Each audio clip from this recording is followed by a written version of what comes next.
Hello，大家好，我是 Ricky，欢迎回到龟兔赛跑的游戏制作。今天我们要做这个游戏的函式，就是让这两个主角就是真的能够在我们这个跑道上跑。好，那我们回到我们城市这个界面这边，在一开始的时候呢，麻烦请各位呢可以先把荧幕先按暂停哦，帮我新增这两行的程式，这两行的这个在 Head 这边，在 Head 这边帮我新增里面。好，好，这两个意思是什么呢？这两个意思就是能够让有这两个主角呢，能够有这个动画的这个连 link 跟它的 script。好，那这个可以的话，你们现在就可以按暂停了。好，那当新增完这两个之后呢，我们就可以继续，我们要往下在这个 script 里面新增加我们的函式。好，那函式的话，各位如果还记得的话，就是 function。好，那我们把我们的这个兔子这个名称的函式名称把它复制起来，然后呢，好。好，接下来的话就是我们要开始为这个兔子呢做一个，就是开始编写程式哈。好，那我们首先呢，一开始我们要先设定一个变数 var，我们先设一个变数叫做 go，好，等于前置号。好，首先我们要让它做什么事情，向左跑这件事情，我们要先让它先做出来。那向左跑其实是跟用 CSS 这个函式去做的哈，所以呢，有一个我们要先把这个要跑的 span 先把它复制起来。我们这边把它复制起来，我们把它先用这个123跟这个 rabbit 做区分，好，怕大家会混淆。好，记得因为它是 ID，所以说一定要加井字号。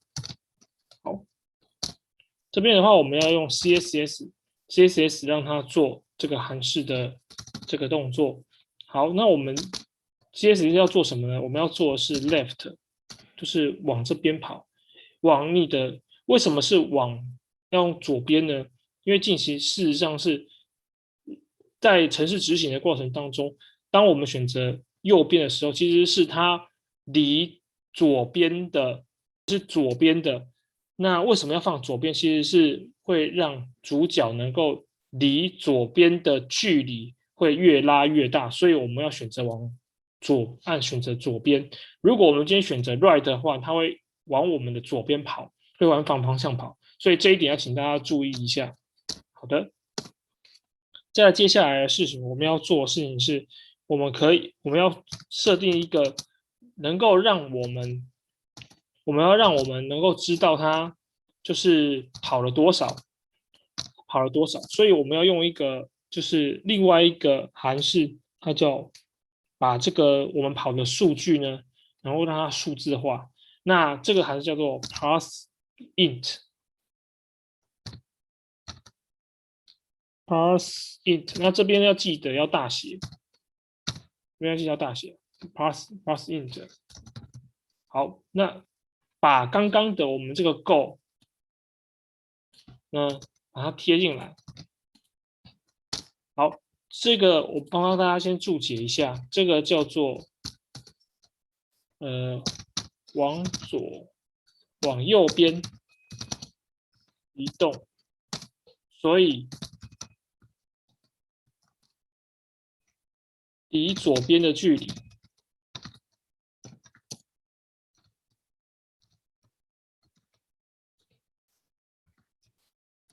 好，然后所以我们要设定的是，因为往右边走，所以说我们离左边的距离越来越大。它是一个相对性的一个东西。那这边的话，就是我们要不让它数字化，因为我们要数字化，我们才可以知道说我们到底跑了多少。好，那为什么你说老师为什么这边要 go， 这边又放一个 go？好，其实在之前的课程有讲到，就是这两个其实是就是写入不同的记忆体里面，所以这两个完全是就是不同的东西。那为了让你们做在初学的时候，为了让大家做区分，我们这边帮忙设定一个叫做 go one。好，我们把 go1 放进来，然后呢，让这个叫做新的基底叫做 go2。好，新的基底叫 go2。好，那我们接下来就是要做的事情就是，把数字化之后呢，我们能够再做一件事情，就是我们因为它每一次跑的数字都不一样，所以说我们要做的事情就是要把叫做随机取数。好，这个时候我们不要用 go， 不要再用 go3 了，我们直接用一个 go new。好，go new。好，那我们 go new 的话，我们这边要做一个叫做数取一个范围。它取一个范围，然后我们会做一个东西叫做 mass flow。mass flow。好，mass flow 做完之后呢，我们里面在这个范围里面，我们要随机取数，那所以我们要在中间再放一个小括号，再放一个小括号，里面的随机取数，我们的函式要做一个叫做 mass random。打错 mass random。好，那这它也是一个函数，所以说我们在函式的话，我们一定要做一个小括号。好，那这个小括号里面，我们要让它再做一个，就是乘以多少，这是它的范围，这是它的范围，就是0到20之间，我们要取在这里面中取数值，好，取数值。那每一次的间隔呢，我们呢就希望能够让它加。每一次往前跑的那个间隔，我们希望能够往上加5就可以了。好，这边别忘了要放冒号。好，接下来我们要做的就是把这个做好的这个 go new 给它再用一个新的叫做 let go new 2。好，这样子的话就是把这个东西跟我们刚刚的这个 go to 呢合在一起，也就是说，它每一次往前进的范围就是大概每一次范围就是0到20，然后呢间隔就是随机取5、10、15、20这样子的这样跳，然后呢，并且把它数字化，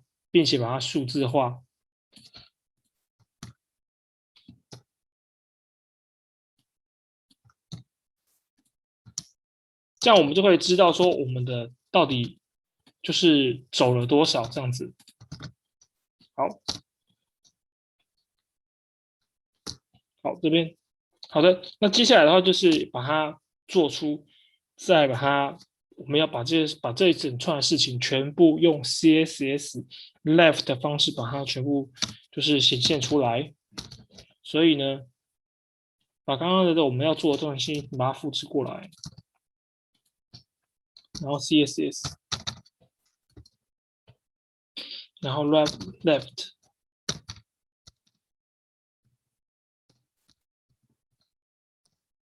好，紧接着把这个东西放进来。好，为了能够确保我们能够做这些事情，我们希望最后一个我们要中间把它插一个，就是能够 console 的。console 就是让我们在这个电脑的后面这边，我们能够了解我们到底跑了多少。所以我们这边放一个跑了。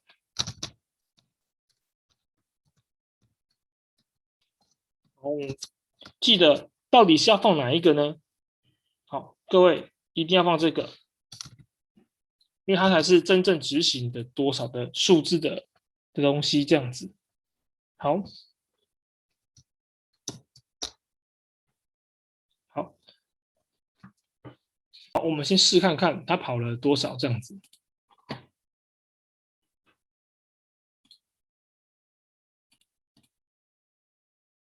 好，预估的情况应该是只会跑一下而已，因为我们并没有设定回圈。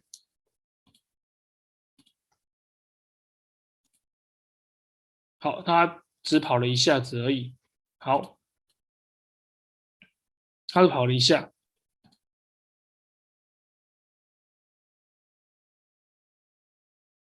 好，它并没有跑。好，这个时候我们要再为什么它不会跑了呢？原因是在于说我们的这个地方它并没有显示，各位可以看得到，它并没有跑，它并没有显示，所以就在于说我们这个 CSS 其实设定上其实是有问题的。好，那我们这个时候呢，请我们看一下我们的 CSS 这边 class 这边，我们那时候故意我们设了一个 spawn class。好，spawn class 的话，我们再回到我们的这个地方来，在这个地方呢，因为这个是它的第一个跟它的位置图层的位置，有过很大的关系，所以说我们要设定一个就是它跟它的图层有相对应，位置是相对应的，所以说这个是要做这个东西，我们才有办法。如果说怕打错的话，我们可以这边复制。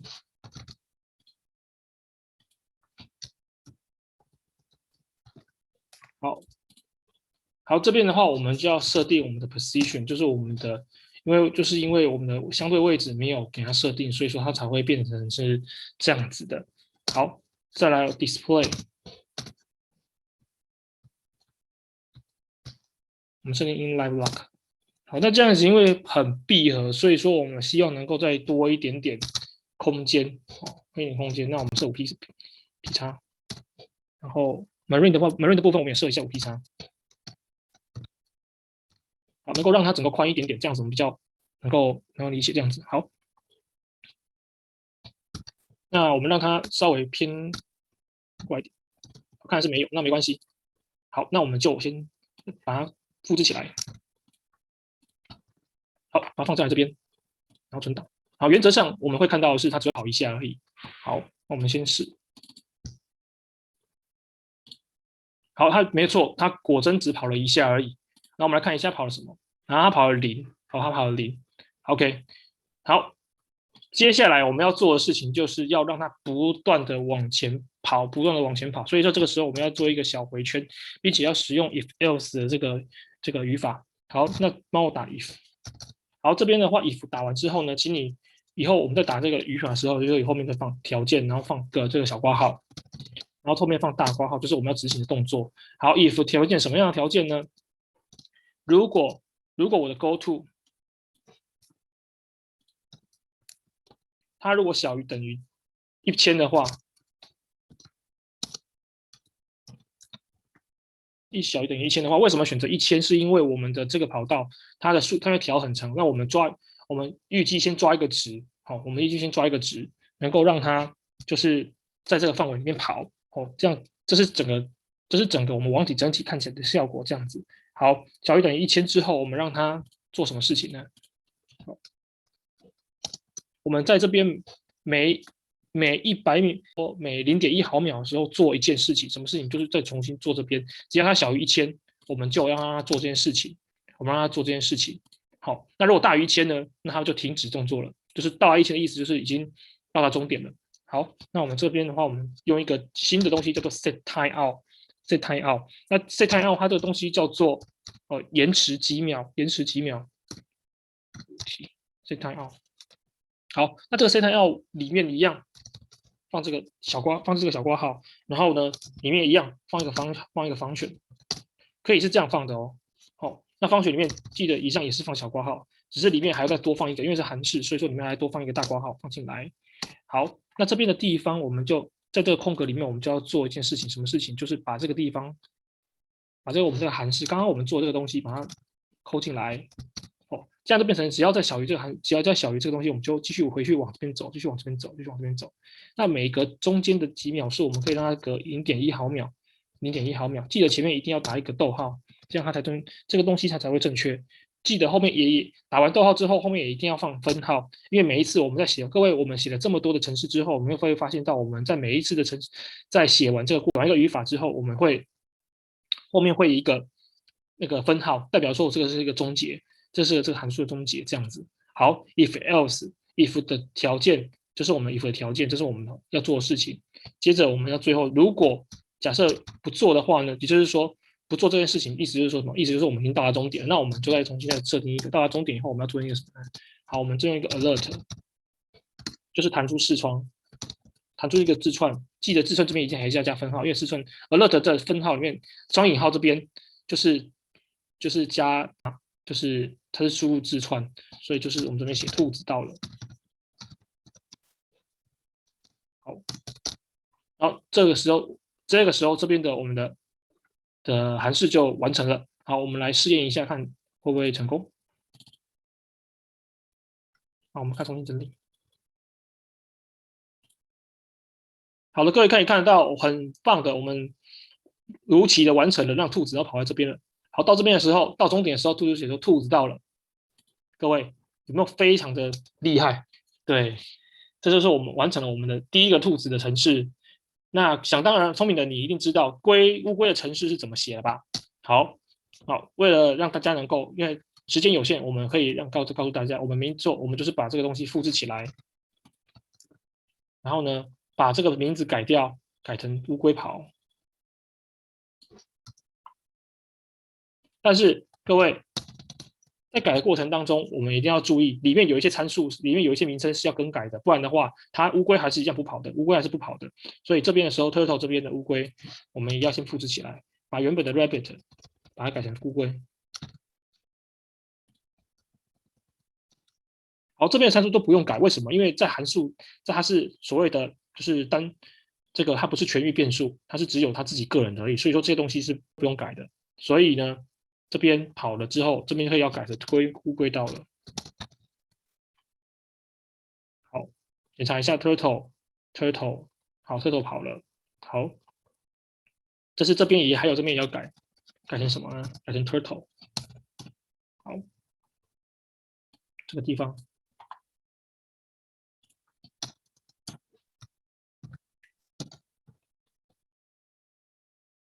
好，这边要改，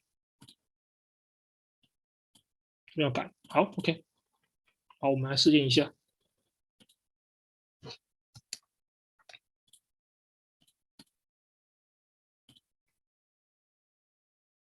兔子跑，乌龟跑，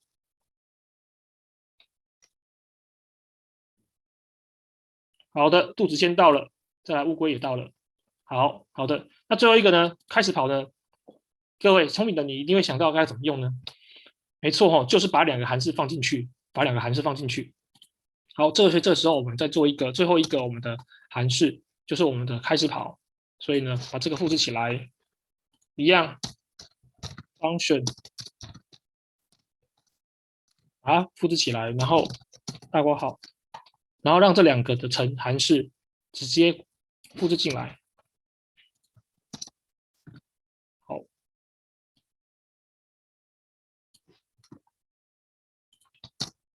好，各位，我们来试看看。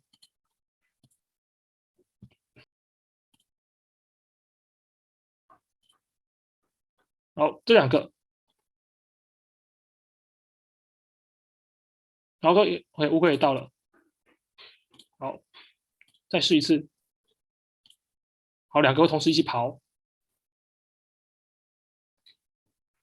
好，这次是兔子先到了。好的，各位，非常开心，大家都做完成了。那其实刚刚我刚刚能够跟大家教大家这一期的课程，那未来我们还会有更多的城市课程会教大家这样子。那这一期呢，我们就会以这个龟兔赛跑呢作为一个总结。那希望下次能够跟大家分享更多的就是城市的课程。好，那我们这一期的课程就到这边喽，下一次见，拜拜。